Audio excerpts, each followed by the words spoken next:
have an interest in the property can file a claim now to see if they can apply to get those excess or surplus proceeds.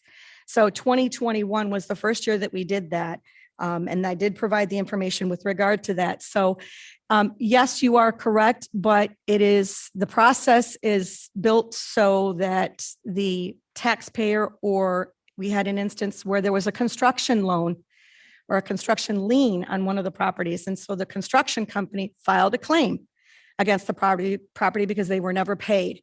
So they had an interest in the property, and they went through the proper process. They followed the law. They got their paperwork filed timely per the law, and they did receive some of the excess proceeds because they followed that step-by-step process. But you have to be a claimant. You have to file. You have to watch the dates. That's date sensitive that you have to do all these filings for, and it goes before the judge. And the judge will make a determination on whether or not to grant the excess proceeds or surplus proceeds. And then we receive the order and make the payout. Does that answer your question? I just wanted to make sure I understood what it was that was in the report, that while we're selling properties, I guess fortunately we're selling them for more than what Yes. we were owed, which is good. But from the downside, we're not able to keep the proceeds, the excess proceeds, if someone makes a proper claim, as Not we used anymore. to be able to do. That is correct. With respect to the homeowners assistance fund, that was nice to see that you've gotten 155,000, but you said that MISTA is kind of backed up on that. What's the status on that? I was hoping that with the success of the Step Forward program that also came through MISTA, that this new My Half would roll out smoother, but it did not. I'm not sure. We're not getting a whole lot of information from the MISTA side what the issue is. We have several different contact points at MISTA that we're working with. So there's people, there's resources on MISTA's side. So I'm not really sure what the holdup is. A lot of times, and it's a complex process, I'm sure you can appreciate, it's the taxpayer that has to go online or use a resource like Community Action Agency to help them apply for these these assistance dollars. And if they don't supply the necessary information, then that can slow the process down. Sometimes that may present an issue, and that may be what the backlog is, that there could be back and forth between MISTA saying you need to provide us this document, and the taxpayer or the person requesting the money has to send that information in. So that could be what's slowing the process down.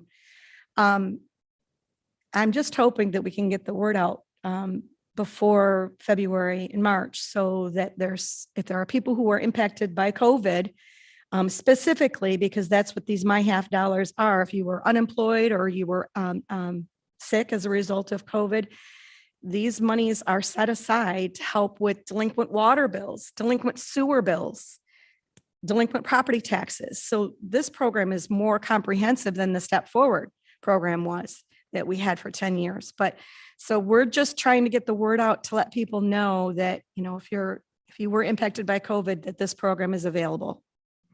Well, thanks to you and your office for the work you're doing. Thank you, Mr. Chair. Yes, please. Yes. Did we were they vacant? Well, you had the breakout there in one of the graphs. Did we have to evict people? We did not do evictions again this year. We did not. Good. And I think we're going to move forward with that as practice. People are still feeling the effects of COVID. I know the eviction moratorium has been lifted, but we don't want to add insult to injury. So we're trying to work with people. And I think that waiting on the eviction process seems to be working out okay. The whole idea behind doing evictions was to make properties more marketable at auction after we foreclosed, so that the potential buyer didn't necessarily have to go through the eviction process when they were the new owner of the property. But we haven't had any issues with not doing the evictions and having the property not be attractive at auction. So it doesn't make sense for us to continue that practice You at this run, time. I appreciate that. I Yeah. really do. Have you run across any instances where the people don't want to vacate? I mean, if I, Not this cycle, not this past cycle. No, we've been lucky. okay. Tough part of your job. It is the worst part of my job. Yes. Thank you. Any further questions? All right. Is there more to your report or is that it? Thank you. That's it. Thank you very much. Interesting report. Next up, we have the Region 2 County Master Plan. Welcome.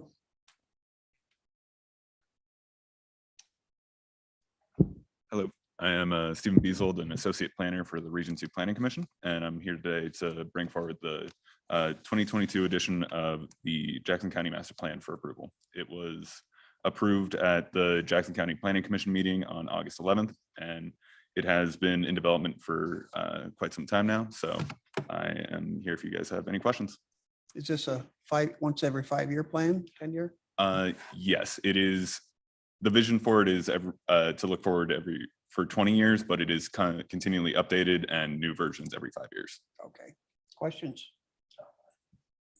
Tony? Thank you. You just said the plan is being constantly updated.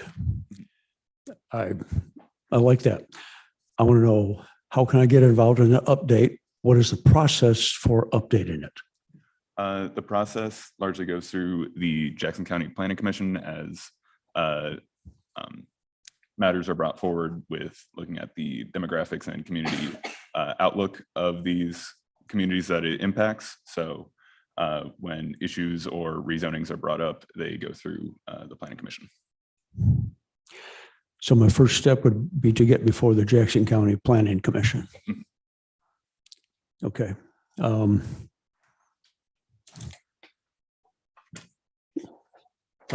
go over it again. I'm going to go over this lots of times. I've already gone on it many times.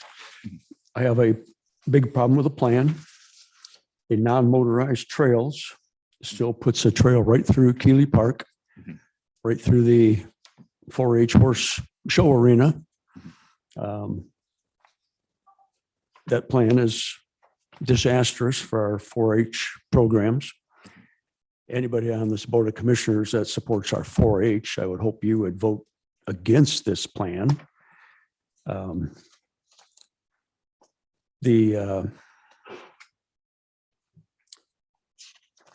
Let me get to the city, get to the right map. The Jackson City and County Non-Motorized Plan, the local network maps still shows the trail going through the park.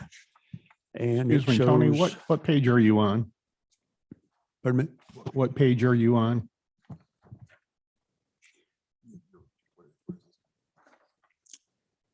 This is page. It's not on your stuff. I got onto the Jackson County, the Jackson City and County Non-Motorized Plan. Is that in the master plan?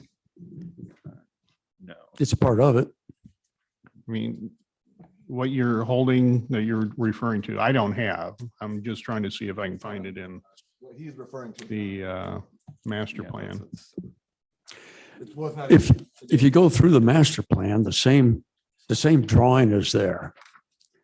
It was just quicker for me to get this drawing. And what it illustrates is that the trail adjacent to it exists. 150 yards east is the Armory Arts Walk Trail. It connects the Mike Levin Trail. And so the Armory Arts Walk Trail provides a non-motorized trail from North Street to Ganson. The proposed trail through Keeley Park provides a non-motorized trail from North Street to Ganson. So I will continue to vote no on these master plans that show that going through Keely Park. Yes, And I appreciate you letting me know that I need to, maybe my first step is before the Jackson County Planning Commission.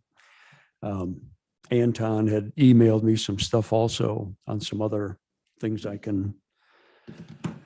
yeah, other methods I can attack this. I know from looking into that trail, that was part of the Jackson City and County non-motorized plan, which the master plan takes into account, but is separate from the master plan. So. Commissioner Bear.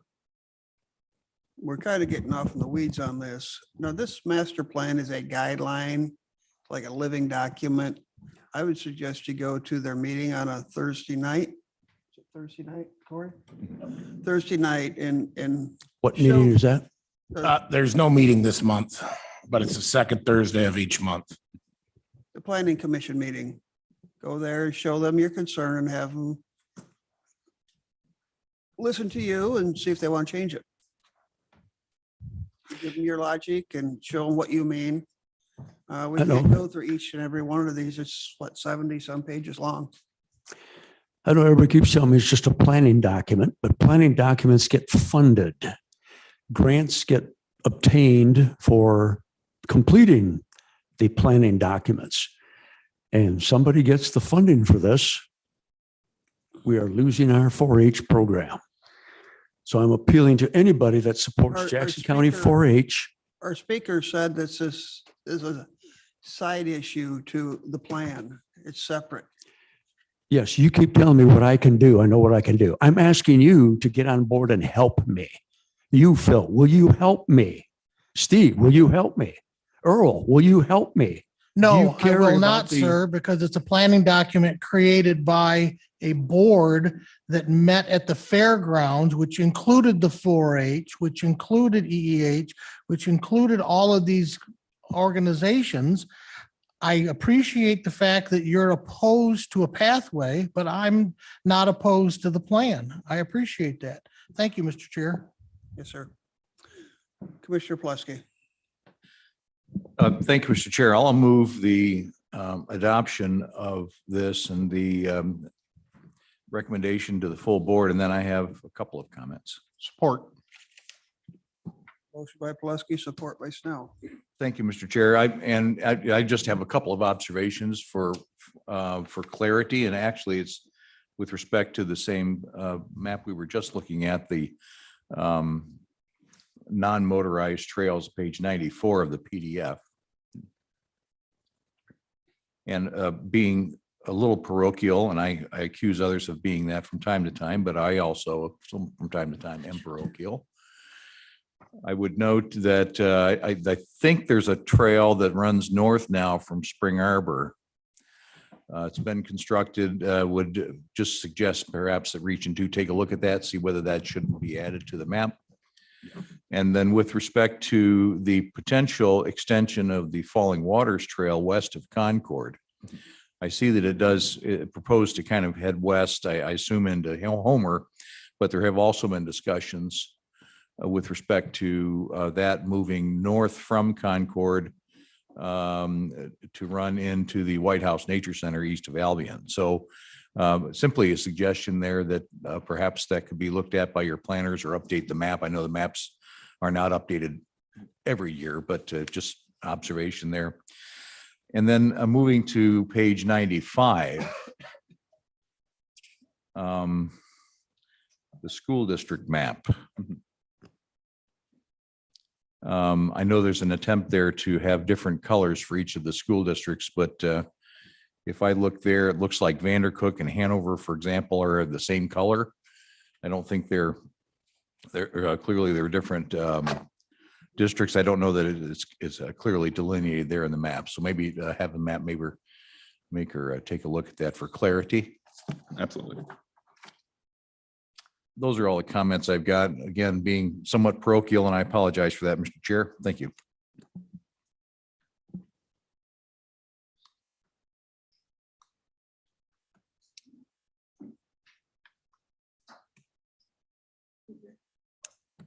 Question. If this is approved today, are we still waiting for, we still have a 63-day comment period? No, the 63-day comment period was happened already where following the end of the 63-day, there was a public hearing notice put out for the August 11th Jackson County Planning Commission meeting. Okay, thank you. All right, any further questions?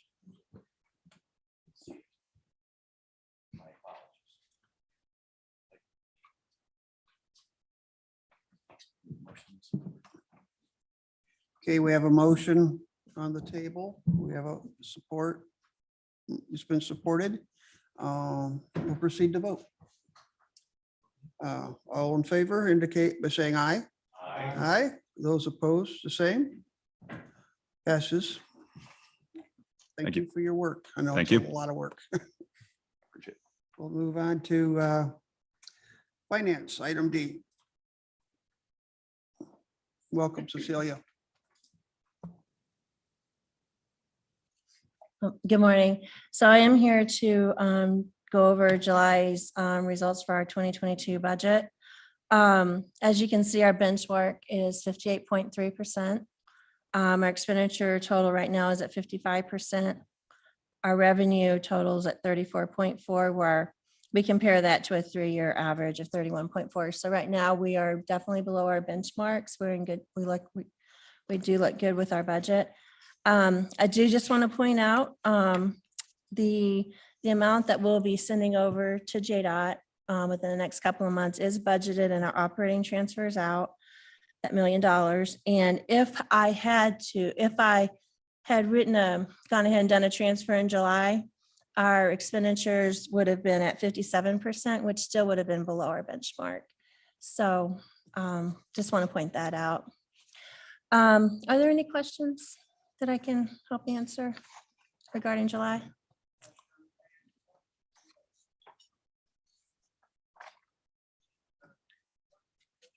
All right, well, thank you.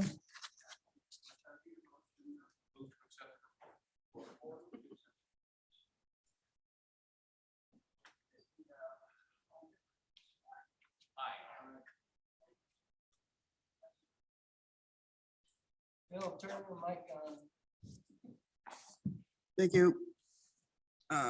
We move on to Parks. Welcome, Kyle. Good morning, thank you. So this is a proposal to accept a donation of 2 sculptures to be displayed on the Foyne Waters Trail.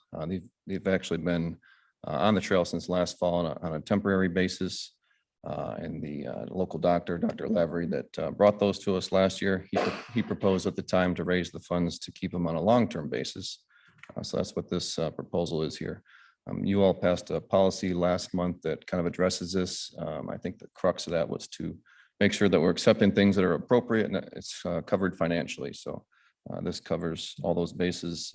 He raised the dollars to not only purchase them, but to have some funds available for future maintenance in case it needs to be repaired or repainted or anything like that. So be happy to answer any questions though.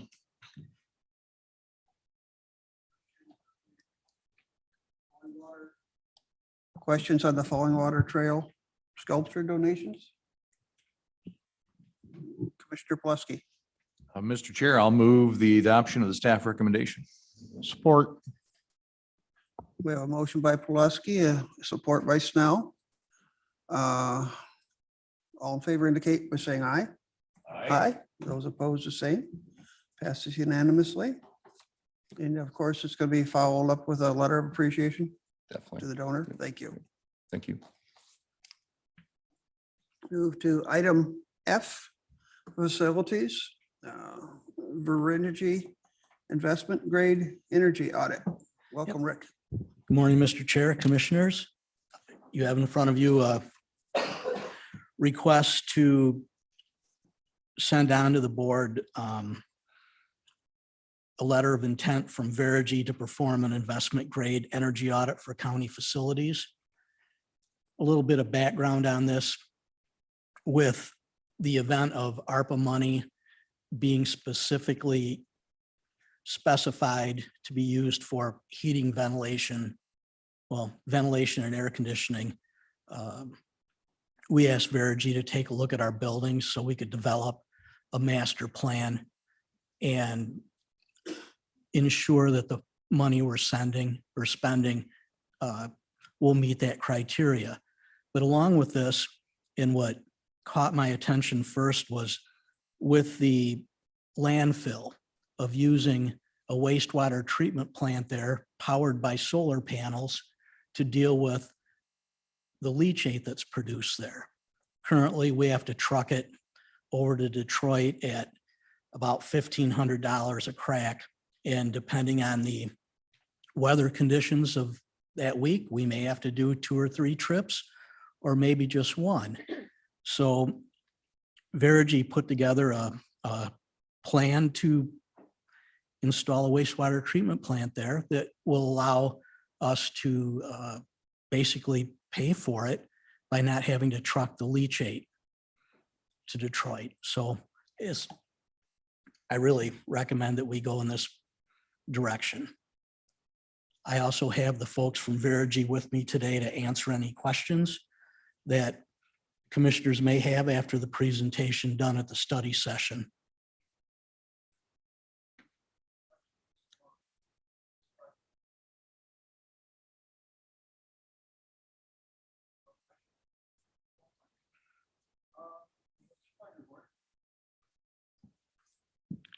I'd move to pass this on to the full board. Support.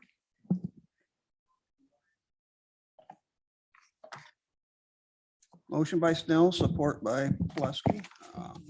All in favor indicate by saying aye. Aye.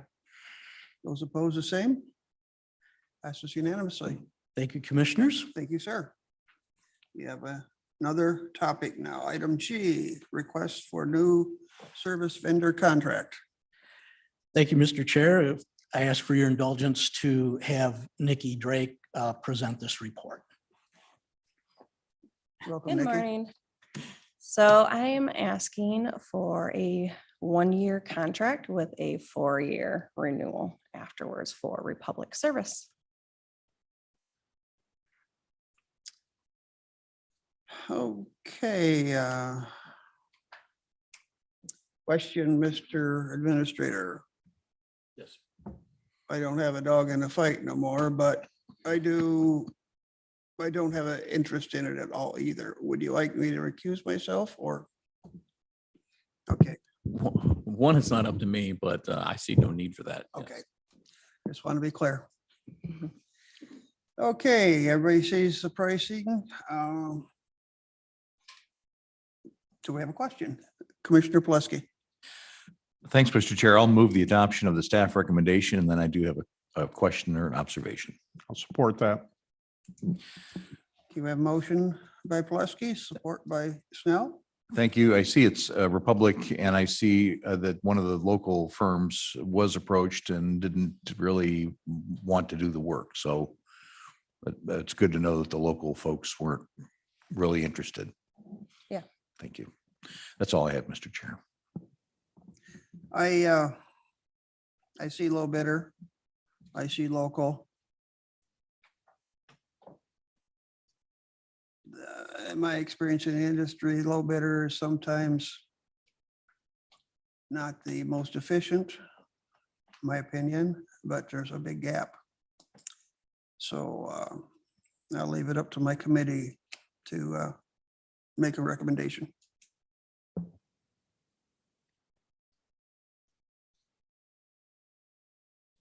So Mr. Chair, I guess my observation would be it's a 1-year contract, right? And Correct. renewable at our choice. Is that correct? For 4 years. So at that 1 gives year us, each. flexibility in case they don't perform or attempt to increase the rate at more than what we consider to be reasonable. Correct. That, Okay, just to be perfectly clear, are we just going with the lowest cost bid? I don't see where it says anything here. Yes. That would Okay. be Republic Service. So we're making a motion to award the contract for public services. Yes. Okay. I don't know, I got lost here somewhere. All right, we have a motion on the table. All in favor indicate by saying aye. Aye. Those opposed, the same. Passes unanimously. And when will that be? When will that take effect? Well, it's probably by this month.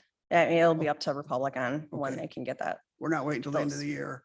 No, Okay, Nope. thank you. But we'll certainly give a 30-day notice to Modern. Thank you. Absolutely.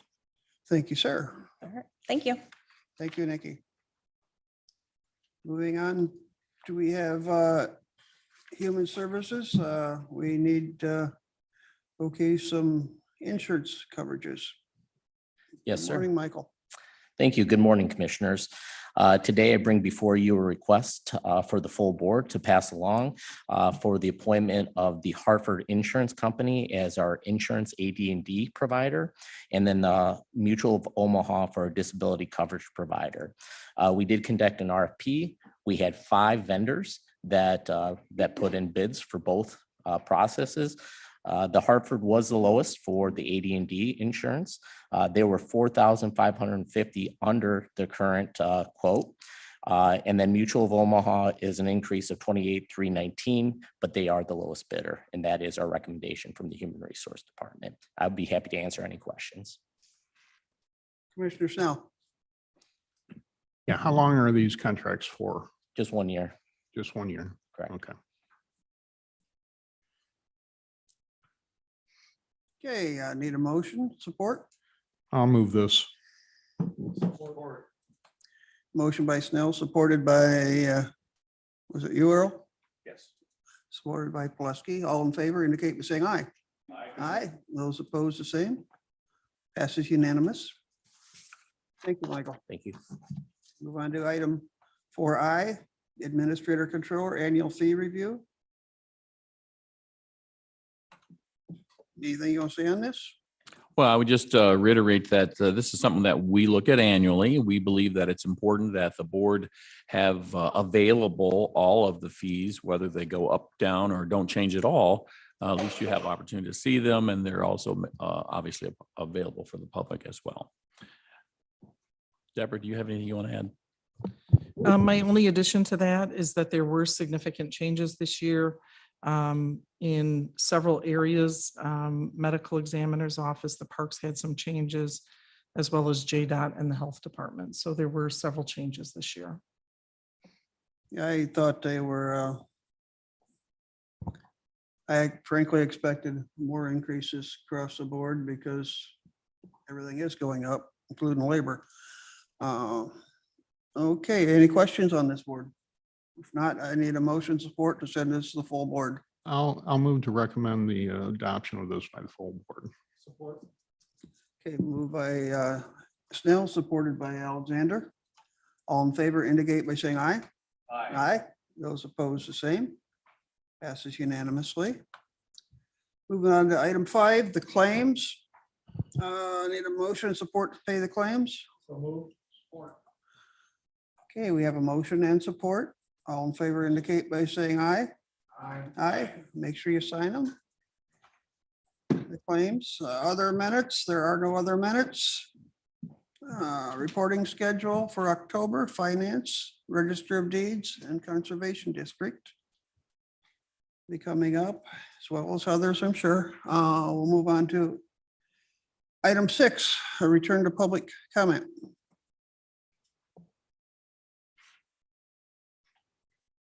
Any public comment? Apparently, we have no public comment. Committee member comment. Okay, no committee member comment. We'll adjourn the meeting. Thank you.